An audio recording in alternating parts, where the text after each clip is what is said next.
الحمد لله نحمده ونستعينه ونستغفره ونؤمن به ونتوكل عليه ونعوذ بالله من شرور أنفسنا ومن سيئات أعمالنا من يهده الله فلا مضل له ومن يضلل فلا هادي له وأشهد أن لا إله إلا الله وحده لا شريك له وأشهد أن محمدا عبده ورسوله أما بعد أعوذ بالله من الشيطان الرجيم بسم الله الرحمن الرحيم يا أيها الذين آمنوا استعينوا بالصبر والصلاة إن الله مع الصابرين صدق الله العظيم وصدق رسوله النبي الكريم ونحن على ذلك لمن الشاهدين والشاكرين والحمد لله رب العالمين.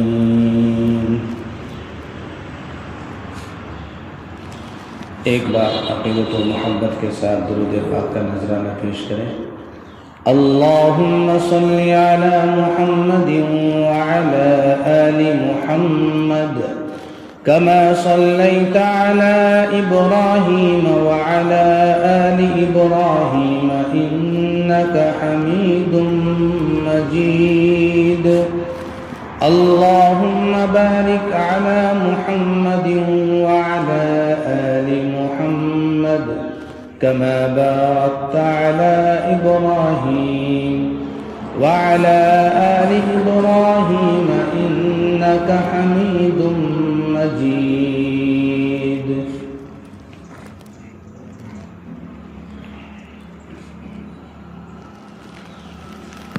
اپنے ہی ہاتھوں سے کاٹ کے درخت، اپنے ہی ہاتھوں سے کاٹ کے درخت، عجیب لوگ ہیں سائے تلاش کرتے ہیں. معزز حاضرین اکرام، قابل صد احترام حضرات مصلیان اکرام، اللہ تبارک و تعالی نے قرآن پاک کے اندر ارشاد فرمایا، اے ایمان والو تم اللہ تعالیٰ سے مدد چاہو، مدد مانگو صبر اور نماز کے ذریعے سے. دو راستے اللہ تعالیٰ نے بتائے. جب بھی آدمی کوئی مشکل میں، پریشانی میں، مصیبت میں پھنس جائے تو اس کو دو کام کرنا ہے. ایک یہ کہ سب سے پہلے صبر کرے، دوسرا پھر نماز پڑھ کر اللہ سے مدد مانگے. ان اللہ مع الصابرین، بے شک اللہ تعالیٰ صبر کرنے والوں کے ساتھ ہے. جو آدمی صبر سے کام لیتا ہے، واویلا اور ہنگامہ نہیں کرتا، اللہ تعالیٰ کی مدد 100% اس بندے کے ساتھ ہوتی ہے. اور اس روئے زمین پر شاید ہی کوئی ایسا شخص ہوگا جو کسی مصیبت میں گرفتار نہ ہو، جو پریشانیوں کا شکار نہ ہو. ہر ایک کے ساتھ حالات ہیں، کچھ نہ کچھ مصیبت آئے دن آتی رہتی ہے اور جاتی رہتی ہے، لیکن ان مصیبتوں پر واویلا کرنا، شور مچانا، ہنگامہ کھڑا کرنا یہ عقل مندی کی بات نہیں ہے۔ مسلمان ہونے کے ناطے جو طریقہ، جو ہدایت، جو تعلیم اللہ تعالیٰ نے اور اللہ کے پیارے رسول صلی اللہ علیہ وسلم نے ہمیں عطا فرمائی ہے، ان تعلیمات کی روشنی میں ہم اس مصیبت کو، اس پریشانی کو حل کرنے کی کوشش کریں۔ امید ہے کہ اللہ تعالیٰ ہماری مصیبت اور ہماری پریشانیوں کو دور فرما دیں گے۔ دوستو، بزرگوں، حضرت آدم علیہ السلام سے لے کر آج تک لاکھوں کروڑوں انسان آئے اور چلے گئے، اور قیامت تک آئیں گے اور وہ بھی چلے جائیں گے، اور جو ہم ابھی موجود ہیں، حاضر ہیں، یہ سب بھی ایک نہ ایک دن فنا ہو جائیں گے، چلے جائیں گے۔ ہر انسان کے ساتھ دو چیزیں جانے والی ہیں۔ خالی ہاتھ تو آیا ہے، لیکن دو چیزیں یہاں سے لے کر جائے گا۔ وہ کیا ہے دو چیزیں؟ وہ اعمال ہیں، اچھے ہوں یا برے ہوں۔ یہ دو چیزیں ہیں، وہ ساتھ میں لے کر کے جائے گا۔ ہم سب خالی ہاتھ آئے اور ان دو چیزوں کے ساتھ جانا ہے، اور دنیا کے اندر انسان کو شہرت جو ملتی ہے وہ انہی دو باتوں سے ملتی ہے۔ یا تو کوئی اچھا کام کر دیا، اس کی شہرت ہو جاتی ہے، منٹوں میں وہ بندہ وائرل ہو جاتا ہے، دنیا کی نگاہوں میں چھا جاتا ہے۔ اس کے لیے بالکل ابھی قریب کی مثال، ابھی 1 مہینہ بھی نہیں گزرے، مشکل سے 15-16 دن ہوئے ہوں گے، حضرت مفتی شمائل ندوی صاحب دامت برکاتہم، جو کلکتہ سے تعلق رکھتے ہیں، ایک گمنام شخصیت، کوئی نہیں جانتا تھا ان کو، ایک دہریہ، خدا کا انکار کرنے والے کو دہریہ کہتے ہیں۔ اس کا گرو، ان کا سردار جاوید اختر گاندھی، اس کے ساتھ میں مقابلہ ہوا، بحث ہوئی، ڈیبیٹ ہوا، اور حضرت مفتی شمائل صاحب نے صرف عقلی دلائل سے، قرآن نہیں، حدیث نہیں، صرف عقل، جس بات کو عقل تسلیم کرتی ہے، عقل مانتی ہے، ان دلائل سے حضرت مفتی شمائل صاحب نے جاوید اختر گاندھی، جس کے بارے میں کہا جاتا تھا کہ بھائی اس کی زبان کو کوئی روک نہیں سکتا ہے، اس کی لکھی ہوئی تحریر کو کوئی کاٹ نہیں سکتا ہے، بہت بڑا قلم کار ہے، بہت بڑا رائٹر ہے، اللہ تعالیٰ نے صرف 2 گھنٹے میں، 11 سے 1 بجے تک کا ڈیبیٹ تھا، صرف 2 گھنٹے کا، اللہ تعالیٰ نے حضرت مفتی شمائل صاحب کے ذریعے سے اس کو چت کر دیا، ہرا دیا۔ مفتی صاحب ایک ایسی شخصیت جن کو کوئی نہیں جانتا، ادھر جاوید اختر گاندھی صاحب جن کو شاید پوری دنیا جانتی ہے، لاکھوں کروڑوں ان کے فالوورز ہیں، ان کے طریقے پر چلنے والے ہیں، لاکھوں لوگ ایسے ہیں جو خدا کا انکار کرنے والے ہیں، منکر ہیں، جو ان کے راستے پر ہیں، لیکن اللہ تعالیٰ نے 2 گھنٹے کے اندر ایک اچھے کام کرنے والوں کو چمکا دیا، پوری دنیا میں روشن کر دیا، اور پوری دنیا سے مبارک بادیوں کی برسات آنے لگی۔ اور دوسری طرف ایک ایسا آدمی، ایک ایسا انسان ہے جو پوری دنیا میں شہرت رکھتا تھا، اللہ تعالیٰ نے منٹوں میں اس کی شہرت کو اس کی ذلت میں تبدیل کر دیا۔ ہر ایک چھوٹا سا چھوٹا بچہ بھی اس کے اوپر مسخرے پن کی ویڈیو بنا کر سوشل میڈیا پر ڈالنے لگا۔ ایک ایسا وقت آ گیا، اچھائی اور برائی یہ 2 ہتھیار ہیں، یہ 2 چیزیں ہیں، ہم اسی کو ساتھ میں لے کر جانے والے ہیں۔ اچھا کام میں کروں گا میری واہ واہی ہوگی دنیا کے اندر بھی آخرت میں بھی، برا کام میں کرتا ہوں تو اس کی یہاں بھی اس دنیا کے اندر بھی کیا ہے، اس کی تعریف نہیں ہوگی، بلکہ اس کے بارے میں آواز اٹھایا جائے گا، لوگ حقارت کی نگاہ سے دیکھیں گے۔ اور ایسے ہی آخرت میں قیامت کے دن بھی اللہ تعالیٰ ان غلط کام کرنے والوں کو حقارت کی نگاہ سے دیکھیں گے۔ ساری دنیا کے اندر ساری انسانیت کے سامنے وہ ذلت و رسوائی اس کو اٹھانی پڑے گی۔ تو یہ دو راستے ہیں۔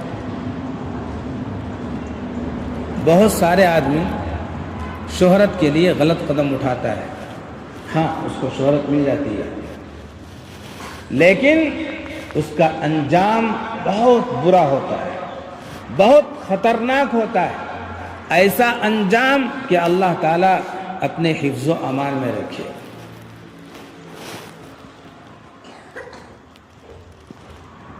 حضرت سعد بن ابی وقاص رضی اللہ تعالی عنہ بہت بڑے صحابی ہیں، جلیل القدر صحابی۔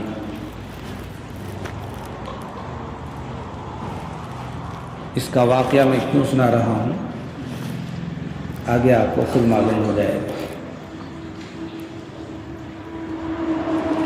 حضرت سعد بن ابی وقاص رضی اللہ تعالی عنہ جلیل القدر صحابی ہیں۔ صحابی بولے تو جس نے اللہ کے نبی صلی اللہ علیہ وسلم کی صحبت کو پایا، چاہے ایک منٹ کے لیے کیوں نہ ہو، ایمان کی حالت میں جس نے بھی اللہ کے نبی صلی اللہ علیہ وسلم کی صحبت کو پایا وہ صحابی ہے۔ اور پوری دنیا کا قطب ابدال ایک صحابی کے جوتی کے دھول کے برابر بھی نہیں ہو سکتے۔ یہ ہمارا عقیدہ ہے، اہل سنت کا عقیدہ ہے۔ وہ صحابی ہیں، کوفہ کے گورنر بنائے گئے اور اسلامی حکومت میں، اسلامی سلطنت میں یہ قانون ہے کہ جو جس علاقے کا سب سے بڑا عہدے دار ہوگا وہی مسجد کا امام ہوگا۔ جو جس علاقے کا سرکاری اعتبار سے جو سب سے بڑا عہدے دار ہوگا وہی مسجد کا امام ہوگا۔ چنانچہ حضرت سعد بن ابی وقاص رضی اللہ تعالی عنہ کوفہ کی مسجد کے امام بنائے گئے، گورنر بھی ہیں اور امام بھی ہیں۔ حضرت امیر المؤمنین عمر بن خطاب رضی اللہ تعالی عنہ کی دور خلافت ہے۔ لوگوں نے حضرت سعد بن ابی وقاص رضی اللہ تعالی عنہ کے خلاف آواز بلند کیا، آواز اٹھایا کہ ان کو صحیح طریقے سے نماز پڑھانے نہیں آتی ہے، پہلی شکایت۔ دوسری شکایت یہ کہ جہاد کے سلسلے میں بہت پیچھے رہتے ہیں، اور تیسری شکایت لوگوں کے درمیان عدل اور انصاف نہیں کرتے ہیں، منہ دیکھ کر فیصلہ کرتے ہیں۔ یہ تین بے بنیاد شکایت کے بارے میں ہوا اڑائی گئی۔ چنانچہ برائی کا ساتھ دینے والے ہزاروں لوگ مل جائیں گے آپ کو، وہی اچھائی کو آپ لے کر چلیں گے تو شاید برسہ برس آپ کو تنہا چلنا پڑے گا، اکیلے چلنا ہوگا، کوئی دوسرا آپ کا ہمدرد اور ساتھ دینے والا نہیں ملے گا۔ اللہ کے نبی صلی اللہ علیہ وسلم کی زندگی ہمارے سامنے ہے۔ ابو جہل، ابو لہب کی ایک آواز پر سارا مکہ جمع ہو رہا ہے، ایک تنظیم بن رہی ہے، لیکن اللہ کے پیارے نبی صلی اللہ علیہ وسلم گھر گھر جا کر، در در جا کر اسلام کی، توحید کی، حقانیت کی دعوت دے رہے ہیں، ماننے کو تیار نہیں ہے۔ یہی حقیقت ہے اس دنیا کی۔ بہرحال ہوا اڑائی گئی، اس ہوے کے ضد میں بہت سارے لوگ آ گئے، بھائی یہ جو شکایات ہیں یہ امیر المؤمنین تک پہنچائی جائے، چنانچہ پہنچایا گیا کہ آپ کے گورنر حضرت سعد بن ابی وقاص رضی اللہ تعالی عنہ، ان کو صحیح طریقے سے امامت کرنے نہیں آتی ہے، صحیح نماز نہیں پڑھاتے ہیں۔ اللہ اکبر! جنہوں نے اللہ کے نبی صلی اللہ علیہ وسلم کو اٹھتے بیٹھتے چلتے پھرتے دیکھا ہو، 5 وقتہ نمازیں اللہ کے نبی سے خود سیکھا ہو، آج دنیا میں جتنے انسان ہیں، جتنے امام ہیں، یہ دعویٰ نہیں کر سکتا کہ میں نے اللہ کے نبی سے نماز سیکھی ہے۔ کر سکتا ہے؟ نہیں، ہم نے دیکھا نہیں ہے۔ ہم نے اپنے اساتذہ کرام سے پڑھا ہے، اساتذہ کرام نے ہمیں طریقہ بتایا ہے، اس طریقے کے مطابق ہم نماز پڑھتے ہیں۔ بہرحال پہلی شکایت، صحیح سے نماز نہیں پڑھاتے۔ دوسری شکایت، جہاد میں بہت پیچھے رہتے ہیں۔ وہ صحابی جو اللہ کے نبی صلی اللہ علیہ وسلم کے ایک اعلان پر، ایک بات پر اپنی جان، اپنا مال، سب کچھ قربان کرنے کے لیے ہمیشہ تیار رہتے تھے، بھلا وہ جہاد سے کیسے پیچھے ہٹ سکتے ہیں؟ جن کو اس دنیا کے اندر میدان جہاد میں، جب میدان جنگ گرم ہوتا تھا، کفار کے طرف سے پرزور حملے ہوا کرتے تھے، اس وقت میں ان کو جنت کی خوشبو سونگھتے تھے، محسوس ہوتی تھی، بھلا ان صحابہ کرام رضوان اللہ تعالی علیہم اجمعین اس چیز کا انکار کیسے کر سکتے تھے؟ اس سے کیسے پیچھے ہٹ سکتے تھے؟ تیسری شکایت، عدل و انصاف نہیں کرتے۔ بہرحال حضرت عمر فاروق رضی اللہ تعالی عنہ نے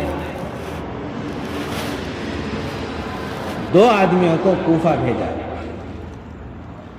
بھائی جا کر تحقیق کرو کیا یہ بات صحیح ہے؟ وہ 2 آدمی، وہ 2 مسلمان کوفہ تشریف لائے، اور کوفے کی ہر مسجد میں، چھوٹی سی چھوٹی مسجد، بڑی سی بڑی مسجد، ہر ایک مسجد میں پہنچ کر کھڑے ہو کر اعلان کرتے، بھائی تمہارے گورنر کے بارے میں تم سے کوئی شکایت ہے؟ ہر ایک مسجد سے ایک ہی آواز آتی کہ بھائی کوئی شکایت نہیں ہے۔ حضرت سعد بن ابی وقاص رضی اللہ تعالی عنہ بے شمار خوبیوں کے حامل ہیں، بے شمار صفات کے حامل ہیں، ان سے ہمیں کوئی شکایت نہیں ہے، الحمدللہ بہت عافیت کے ساتھ، عدل و انصاف کے ساتھ یہ حکومت کام کر رہی ہے، کوئی شکایت نہیں۔ ہر مسجد کے اندر پہنچے، کہیں سے کوئی شکایت نہیں ملی۔ ایک مسجد کے اندر پہنچے، بنو عباس، اس قبیلے کے اندر پہنچے، اس خاندان میں پہنچے، وہاں کی مسجد میں پہنچے، ہزاروں لوگوں کا مجمع ہے، سب کے سب حضرت سعد بن ابی وقاص رضی اللہ تعالی عنہ کی تعریف کر رہے ہیں۔ ایک بوڑھا آدمی کھڑا ہوتا ہے اور کہتا ہے کہ ہاں بھائی مجھے شکایت ہے، مجھے شکایت ہے۔ کیا شکایت ہے؟ وہی 3 شکایتیں اس بوڑھے میاں نے گنوائی۔ یہ خبر پہنچائی گئی کہاں تک؟ حضرت امیر المؤمنین عمر بن خطاب رضی اللہ تعالی عنہ تک۔ بعض پروپیگنڈا اتنی سخت ہوتی ہے کہ ذمہ دار کو سمجھ میں نہیں آتا کہ میں کیا کروں۔ فیکٹری کے مالک ہیں آپ کے ورکرز میں اختلاف ہوتا ہے، کوئی ایسی بات ہوتی ہے اور اس کی ایسی ہوا اڑائی جاتی ہے کہ فیکٹری کے مالک کو سمجھ میں نہیں آتا کہ مجھے کیا کرنا چاہیے۔ بہرحال یہ خبر حضرت عمر بن خطاب رضی اللہ تعالیٰ عنہ کے پاس پہنچتی ہے۔ حضرت عمر بن خطاب رضی اللہ تعالیٰ عنہ نے حضرت سعد بن ابی وقاص رضی اللہ تعالیٰ عنہ کو معزول کر دیا، گورنری سے ہٹا دیا، امامت ختم کر دی۔ اس کے بعد آئندہ سنیے، حضرت سعد بن ابی وقاص رضی اللہ تعالی عنہ نے اسی وقت اللہ کے دربار میں ہاتھ اٹھا کر 3 دعائیں کی. اے اللہ، اگر یہ بندہ جو میرے خلاف میں اس طرح کی باتیں کر رہا ہے سچا نہیں ہے، جھوٹا ہے، تو اے اللہ اس کی لمبی عمر کر دے. کیا کر دے؟ لمبی عمر کر دے. اس کے بعد اس کی محتاجگی کو بڑھا دے. دوسری دعا. تیسری دعا، اے اللہ اس کو فتنے میں مبتلا کر دے. یہ 3 بد دعائیں دی. اے اللہ اس کی عمر لمبی کر دے. دوسری، اے اللہ اس کی محتاجگی بڑھا دے، اس کی ضرورتوں کو بڑھا دے. اور تیسری بد دعا کی، اے اللہ اس کو فتنے میں مبتلا کر دے.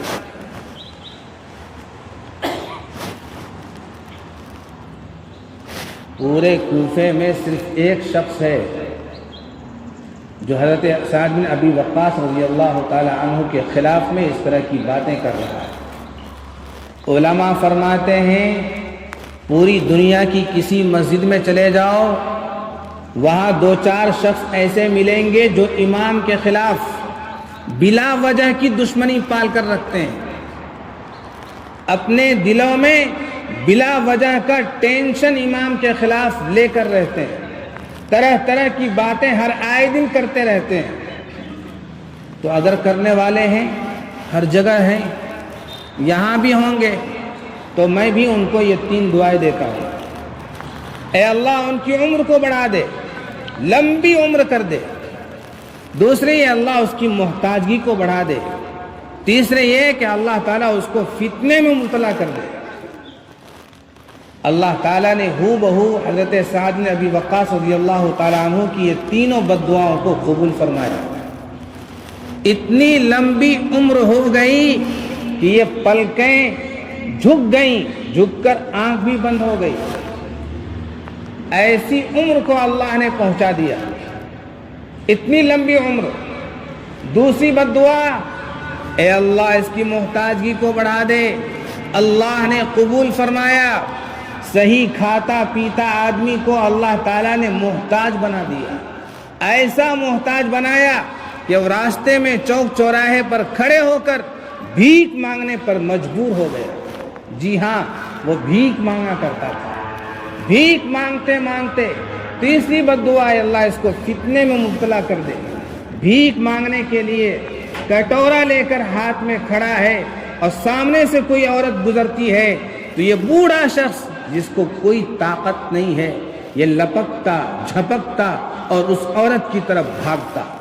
لوگ دیکھتے کہ یہ اتنا بوڑھا شخص اس عورت کی طرف آ رہا ہے، بھاگ رہا ہے، اپنے جوتے چپل نکال کر اس کے سر پر مارتے اور کہتے کہ تجھے کیا ہو گیا ہے، تو اس کی طرف بھاگتا ہے. وہ کہتا کہ میں کیا کروں. یہ حضرت سعد بن ابی وقاص رضی اللہ تعالی عنہ کے بد دعا کی اثر ہے. دوستو بزرگوں،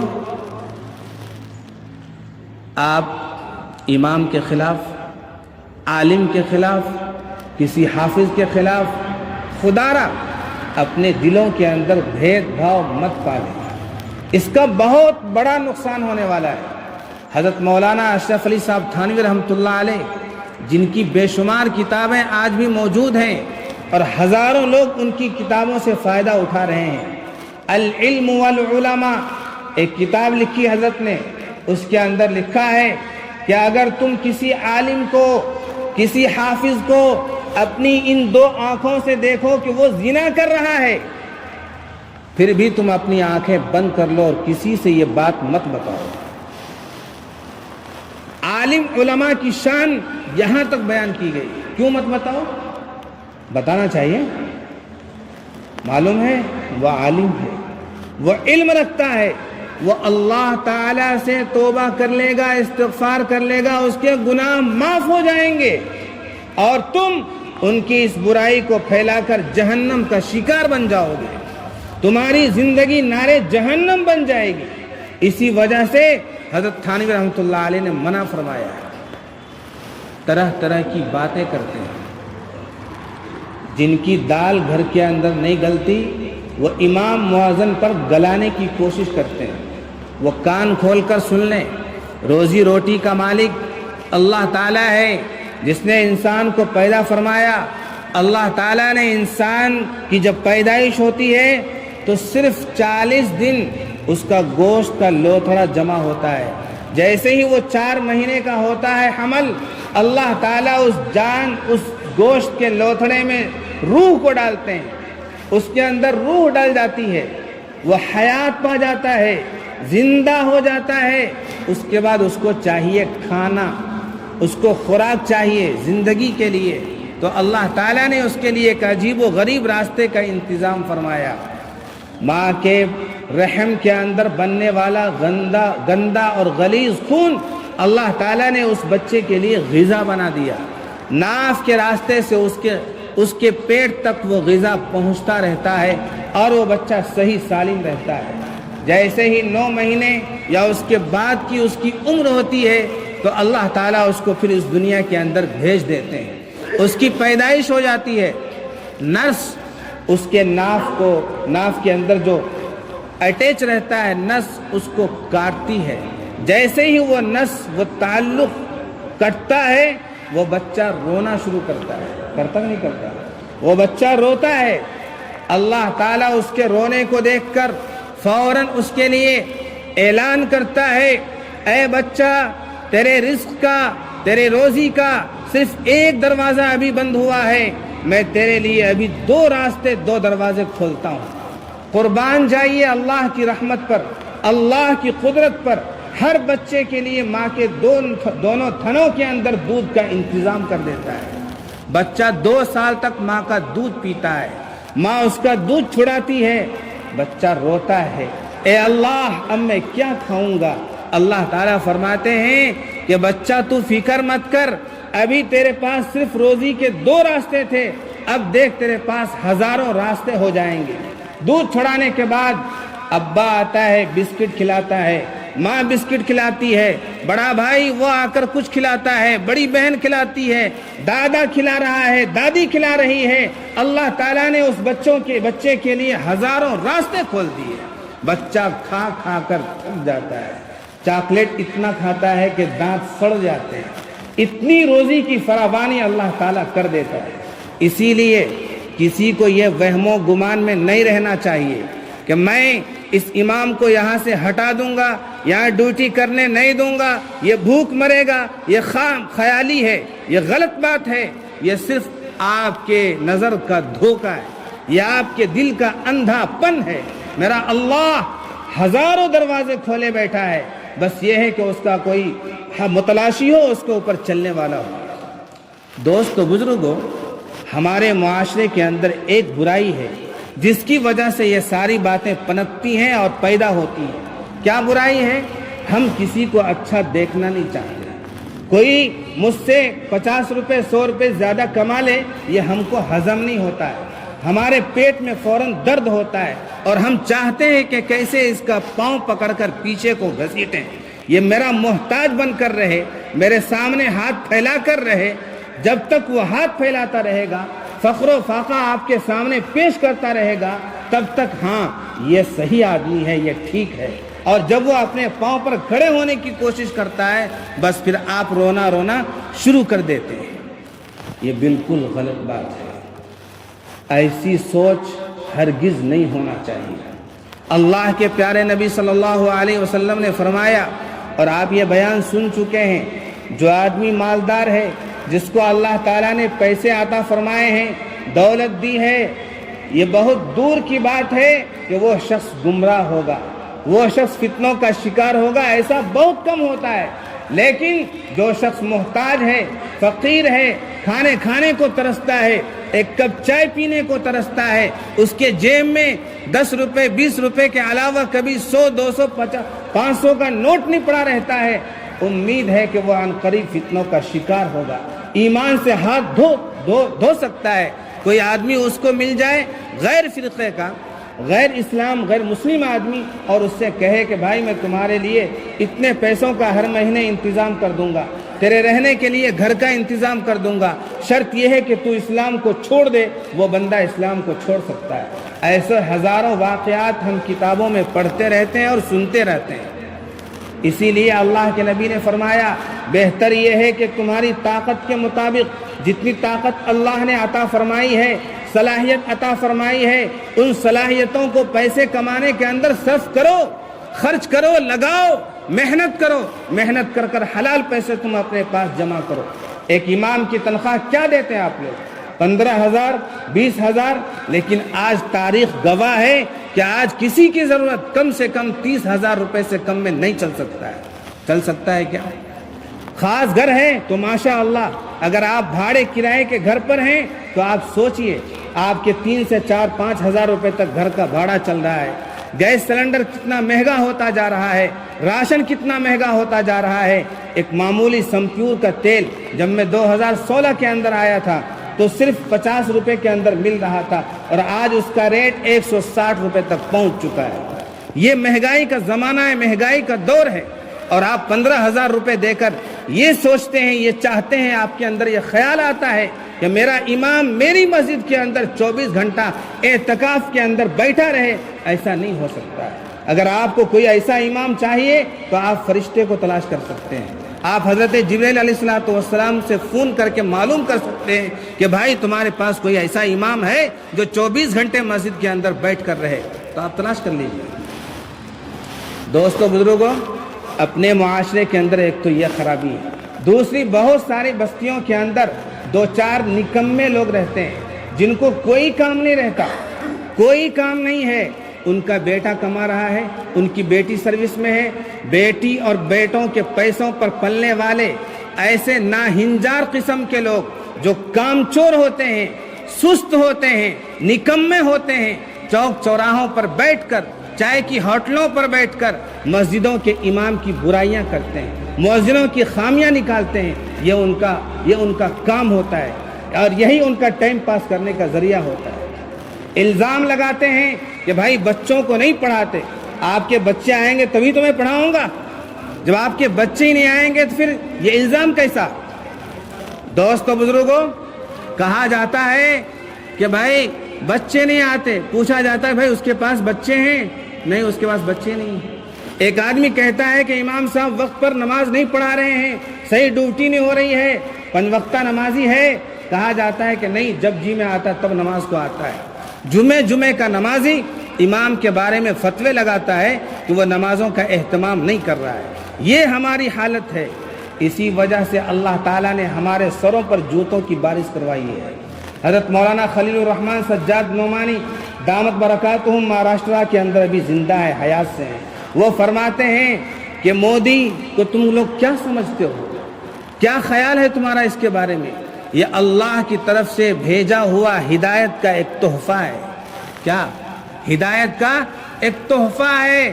یہ مصیبت بھیجی ہے اللہ تعالیٰ نے، ایک چھوٹی سی مصیبت جو تمہارے سامنے نوٹ بندی لا کر، کرونا جیسی بیماری کی ہوا چلا کر یہ بتایا ہے، یہ سمجھایا ہے کہ لوگوں اللہ کے راستے پر آ جاؤ، مسجدوں کو آباد کرنے والے بن جاؤ، اور بیہودہ اور ایسی باتوں سے جس سے کسی کا کوئی فائدہ نہ ہو، نقصان ہی نقصان ہو، ایسی باتوں سے بچنے والے بن جاؤ۔ نہیں تو اللہ تعالیٰ نے پھر اس سے بڑا تحفہ بھی چھپا کر رکھا ہے۔ وہ فرماتے ہیں کہ اس سے بڑا تحفہ بھی چھپا کر رکھا ہے۔